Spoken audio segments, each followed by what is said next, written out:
ஆணுக்கு பெண்ணுக்குமான சண்டைகளை இலக்கியங்கள் இது உருவாகிக்கிட்டே இருக்கு.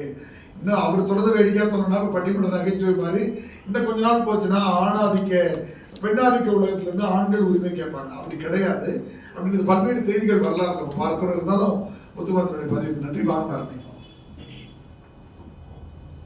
அனைவருக்கும் மாலை வணக்கம். என்னோட பெயர் ரம்யா அசோக். அடிப்படையில் ஆசிரியர், தொழில்முறை பேச்சாளர்களுக்கான பயிற்சியாளர். வணக்கம். 2 சிந்தனை. சட்டங்கள் இதெல்லாம் கடந்து இந்த மாற்றம் எங்கிருந்து தொடங்கணும் அப்படின்னா வீட்டில இருந்து தான் தொடங்கணும். 2 விஷயம் நான் கேட்கிறேன். ஒரு பெண் குழந்தை பெற்று வளர்த்து எல்லாம் பண்றீங்கல்ல, 2 பெண் குழந்தை இருந்தா பிரச்சனை இல்லை, 4 பெண் குழந்தை இருந்தா பிரச்சனை இல்லை. ஆனா ஒரு ஆம்பளை பிள்ளை கூட பிறந்துட்டா சொத்து கொடுக்கறதுக்கு ஏன் தகப்பனுக்கு இன்னைக்கு கூட மனசு வர மாட்டேன். அப்ப நீங்க தகப்பனா இருந்தா உங்க பொண்ணுக்கு சொத்துரிமை கொடுக்கறதுக்கா முதல்ல ஒரு விருப்பப்படுங்க. அண்ணன் தம்பியா இருந்தா ஏன் உனக்கு 4 அண்ணன் தம்பி இருந்தா சொத்து கொடுக்க மனசு வருதுல்ல, ஒரு அக்கா தங்கச்சி கொடுக்கறதுக்கு ஏன் மனசு வரல? இங்க உரிமை கொடுங்க. அதே போல இன்னைக்கு ரொம்ப சமீபமா நடந்து வர ரொம்ப ஒரு பெண்ணுக்கு எதிரான ஒரு விஷயம் நான் விரும்புகிறேன், பதிவு செய்ய விரும்புகிறேன். ஒரு சொத்து தகராறு வருது ஒரு குடும்பத்துல, ஆக்கிரமிப்பு, சொத்துக்களை வயல்வெளிகளை ஆக்கிரமிக்கிறாங்க, ஒரு பிரச்சனை வருது.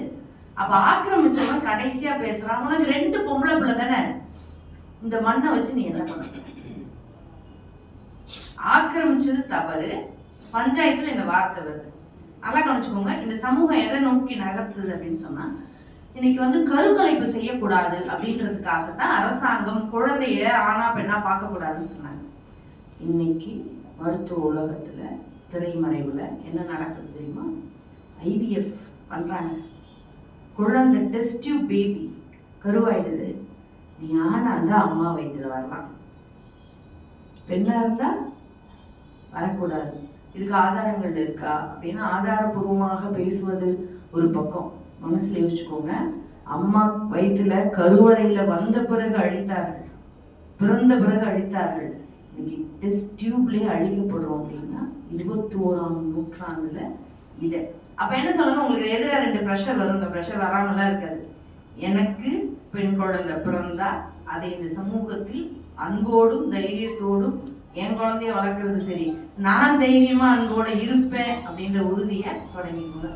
பாயிண்ட் நம்பர் 3, அக வாழ்க்கை இருக்குல்ல, ஒவ்வொருத்தருடைய அந்தரக தாம்பத்திய வாழ்க்கை இருக்கிறப்போ அதுல ஆண் பெண் கணவன் மனைவி 2 பேரும் தான் வரீங்க.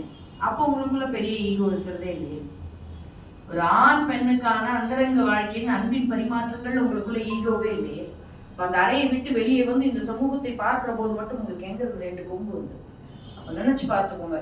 ஒரு பெண்ணை ரொம்ப இரக்கமா அல்லது நான் அடிமைன்னு நினைக்கிறப்போ, என் அன்பிற்கினியால் எனக்கு அடிமை இல்லை, அல்லது என்னுடைய அன்பில் என்னுடைய இன்பத்துல அவள் சமமாக இருக்கிற போது இந்த வாழ்க்கையிலும் சமம். இந்த 3 விஷயத்துல இருந்து ஒரு பெண் தன்னுடைய விடுதலையை, பெண்ணுக்கான விடுதலையை உறுதி செய்ய முடியும். நன்றி.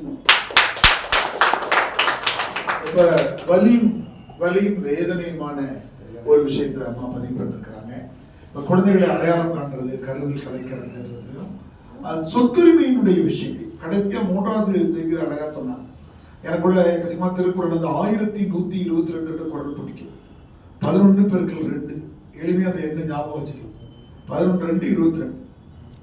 வாழ்க்கையினுடைய மகிழ்ச்சி பெருகனா அவர்கள் சொல்வாரு, உடம்போடு உயிரிடை என்ன மற்ற மடந்தையுடைய வீடு நட்பு.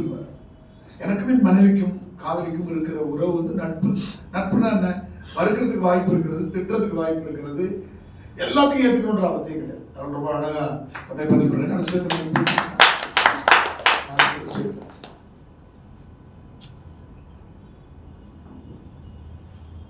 அனைவருக்கும் இனிய மகளிர் தின வாழ்த்துக்கள்.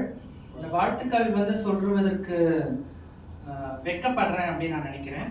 இப்படி ஒரு கருத்தரங்கத்தை ஆண் சமூகம் நடத்துறதுனாலதான் தொடர்ந்து ஆண் சமூகம் இன்றளவும் பெண்களை பத்தின விஷயங்களை எந்த அளவுக்கு தெரிஞ்சு வச்சுக்கிறாங்கன்ற சிந்தனையை வெளிவரணுன்றதுக்காக தான் முதல்ல 3 இடத்துல ஆண்கள் பேசுனது ரொம்ப செவிக்கும் பார்வையாளர்களுக்கும் நல்லா இருந்துச்சுன்னு நினைக்கிறேன்.